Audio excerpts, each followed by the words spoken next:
now there are hot spots around the globe seemingly ready to flare up at a moment's notice. From Syria to the Baltics, from Iran to the Korean Peninsula, even on the streets of Paris, the threat of violence is very real. Here to discuss events both foreign and domestic is New Hampshire's senior U.S. Senator Jeanne Shaheen. Senator, thanks for being here with us. Nice to be here. To answer some questions today. First off there, rein me in if you want. Was I overstating things at all there? It feels like we're on a bit of a precipice in so many different places. I think there's a lot of uncertainty in the world, and I hear it as I'm going around New Hampshire. People are anxious about what's happening. They're worried about North Korea, about Russia, about ISIS and the terrorist threat. And I think those fears are very real. Last week, the president suggested that we always have to be concerned about the possibility of thermonuclear war with North Korea. We've always been able to count on the Kim dynasty to provide the brinksmanship in this side of things. It seems like the Trump administration is willing to meet them head on, sort of, in these face-offs. What do you make of that strategy? Well, it's not clear. I'm concerned that we have a steady diplomatic initiative. I think the president has tried to engage China in that. I think that's positive. China's really the only country with real leverage on North Korea, and so hopefully it's not in China's interest to have a nuclear-armed Korean peninsula sitting right there on their border. So I think that's important, and hopefully China will work with us very closely on that.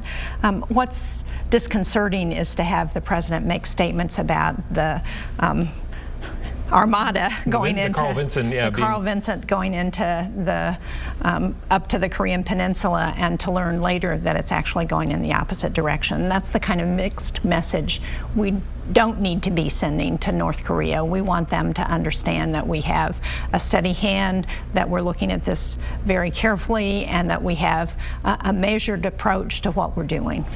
Do you think the American public appreciates the danger there? For so long, North Korea has veered almost into a parody. You know, we've seen that in our popular culture and in our movies. But set aside nuclear weapons, a conventional weapons exchange between the Koreas and even Japan, tens of thousands of people could die within 30 minutes. Well, I think for anybody who's paying attention, they're worried about it. I got an email this week, actually, from a longtime friend who I don't hear from regularly, from New Hampshire, who sent me an email about his concerns and suggesting that we need to get China more engaged, which I absolutely agree with. And hopefully, you know, every time we have a hearing before anyone in the Armed Services Committee or in the Foreign Relations Committee, that's always a question that is asked, is what are we doing to engage China, to try and get China to help us address North Korea? Let's move to Iran, and a somewhat stunning development this week in that the Trump administration embraced the Iran deal, confirming that Iran is in compliance. This is the same deal that the president said was the worst deal in history while on the campaign trail. He kind of now owns a piece of it, but it has to be renewed every 90 days. Can you give us a sense of, or walk us through what would happen if the Trump administration does back away from this at some point? Well, first of all, while I appreciate there are people who disagree with the Iran nuclear deal, the JCPOA, the Joint Plan of Action, it has been successful in keeping Iran from getting a nuclear weapon, and that was the goal, that they would, for the next 10 years, they would get rid of all their centrifuges, they would get rid of the radioactive material or reduce it significantly, and so they would not be in a position to make a bomb. Now, that doesn't mean they're not a bad actor, and they're not promoting terrorism and Hezbollah and Hamas and other groups that are doing bad things in the Middle East and other parts of the world, in Yemen. But it does mean that hopefully we're not going to deal with a nuclear-armed Iran. And you know, we need to make sure that they're in compliance with the agreement. And as long as they're in compliance, we are not going to snap back those sanctions against Iran, which is what brought them to the table.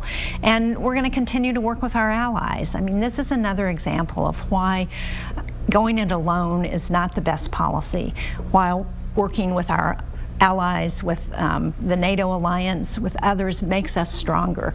It was that cooperation with Europe, with even Russia on this one, that brought Iran to the table. I think it's lost in the mix sometimes. This isn't the U.S. and Iran's deal. There are a number of other countries that are involved as well.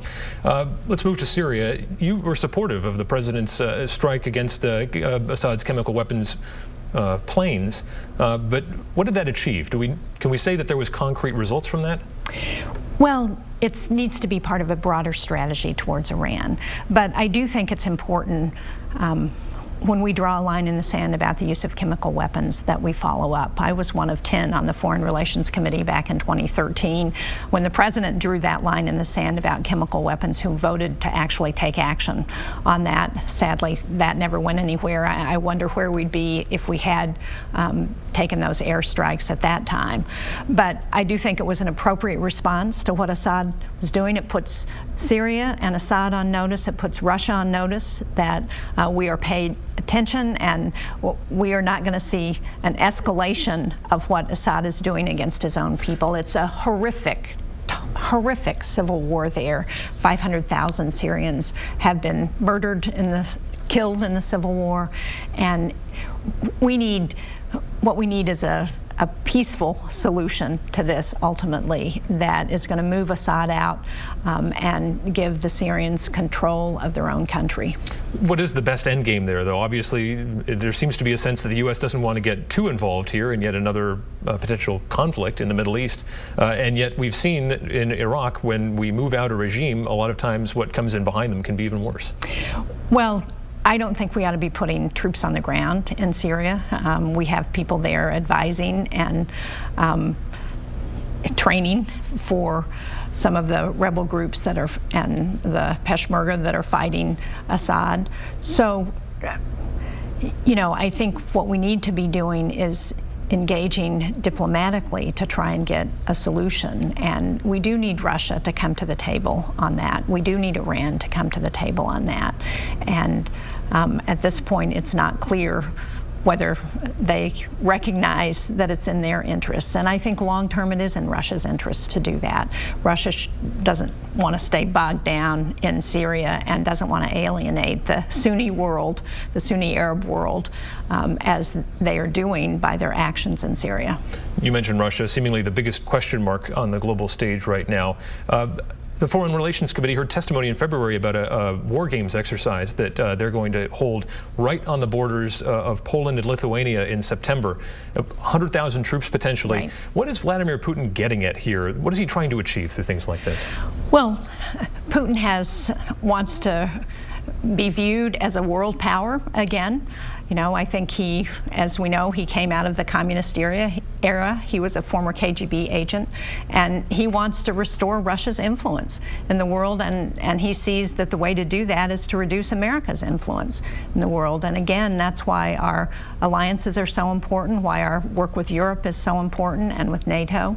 And we saw his effort to go into Ukraine, and I think when he started that, he thought that he was going to march right into Kiev, and he got stopped by the Ukrainians. He doesn't want us to, or those countries that were former Soviet republics, to look to the West. We saw that Russia tried to assassinate the Prime Minister of Montenegro last fall during their elections, and tried to initiate a coup because they wanted to join NATO, and they are now a member of NATO, or about to be. So what he's trying to do is to restore the old reach of the Soviet Union.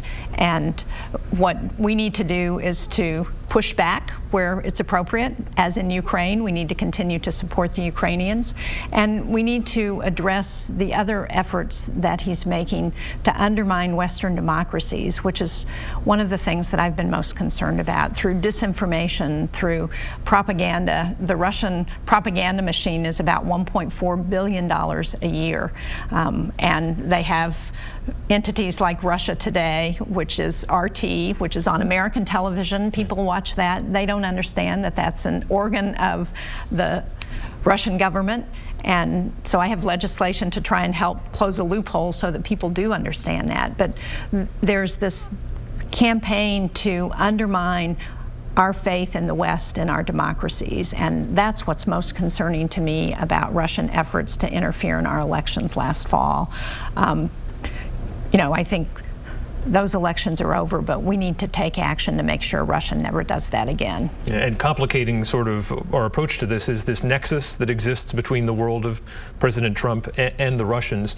We still don't completely know what that is yet, but do you trust the president can be free and clear to protect American interests vis-a-vis the Russians and Vladimir Putin? Well, I think that's what the ongoing investigation that's being done by the Intelligence Committee in the Senate and the House seems to be back on track, their Intelligence Committee.